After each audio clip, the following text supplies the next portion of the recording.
বন্ধুরা আজকে একটা জিনিস রান্না করছি, কি জানেন? এই দেখেন ডাল। ভাবলাম বন্ধুদেরকে একটু দেখাই আমি কেমন করি। কিন্তু ডালটাকে করবো ওই গাঁঠি কচি দিয়ে, মানে আলু দিয়ে। লাগবে পেঁয়াজ, টমেটো, আদা রসুনের পেস্ট, আর তো মশলা আছেই, একটু ধনে পাতা, এগুলো লাগবেই।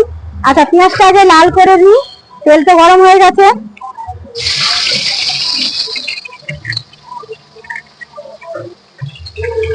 তেলটা দিই, পেঁয়াজটা একটু লাল করে ফেলি, বুঝেছেন বন্ধুরা? দেখেন পেঁয়াজ লাল হয়ে গেছে বন্ধুরা, বুঝেছেন? এবার আমি আদা রসুনের পেস্টটা না দিয়ে দিলাম। একটু জলটা বেশি দেওয়া হয়ে গেছে, মিক্সিতে এইটুকুনি বাটা হয়নি বলে জলটা একটু বেশি দিয়ে না বেটেছি। ওই জন্য মনে হচ্ছে বেশি, কিন্তু অল্প একটুখানি, বুঝেছেন? এই ডালটা দিয়ে আপনি রুটি খেতে পারবেন, ভাতও খেতে পারবেন, সবকিছু দিয়ে ডালটা দিয়ে না খাওয়া যায়, ভালো লাগে আর খুব সুন্দর লাগে। আমি তো ডালটা ধুয়ে রেখেছি আর কচুটাও ধুয়ে রেখেছি, বুঝেছেন? এই যে আদা রসুনটা দিয়ে দিলাম, আদার বাটা ভাজা হচ্ছে। এবার হলুদ দেবো, দেখেন হলুদ দিয়ে দিলাম। ডাল তো 1 চামচ মতন হলুদ দিলাম, 1 চামচ মতন লঙ্কা গুঁড়ো দিলাম, দিয়ে আমি ভালো করে এটা কষিয়ে নেবো। খুব সুন্দর করে কষিয়ে নিতে হবে, দারুণ করে।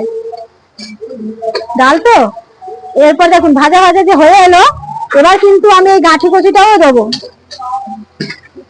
দিয়ে এটা দিয়ে আমি কষাবো ভালো করে। মশলাও কষানো হবে আর সবকিছু কষানো হবে। একটুখানি কষিয়ে নিই, তারপরে আবার দেখাচ্ছি। আচ্ছা দেখেন আমার গাঁঠি কচি কিন্তু আদা রসুনের পেস্ট দিয়ে কিন্তু কষা হয়ে গেছে, জানেন, বুঝেছেন? এবার কিন্তু আমি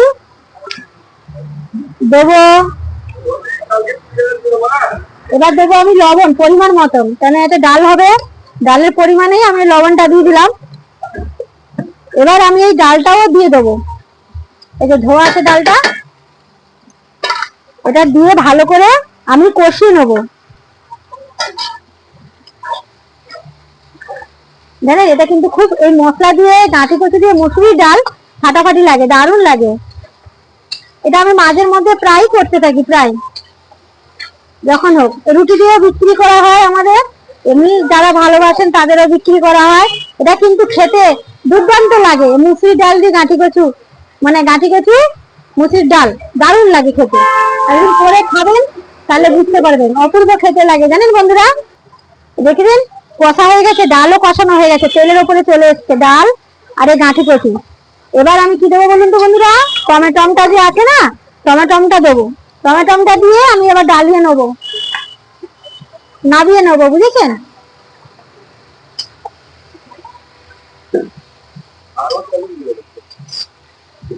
এবার দেখেছেন আমার কিন্তু ডাল, মুসুরির ডাল কিন্তু কষা হয়ে গেছে, দেখেছেন?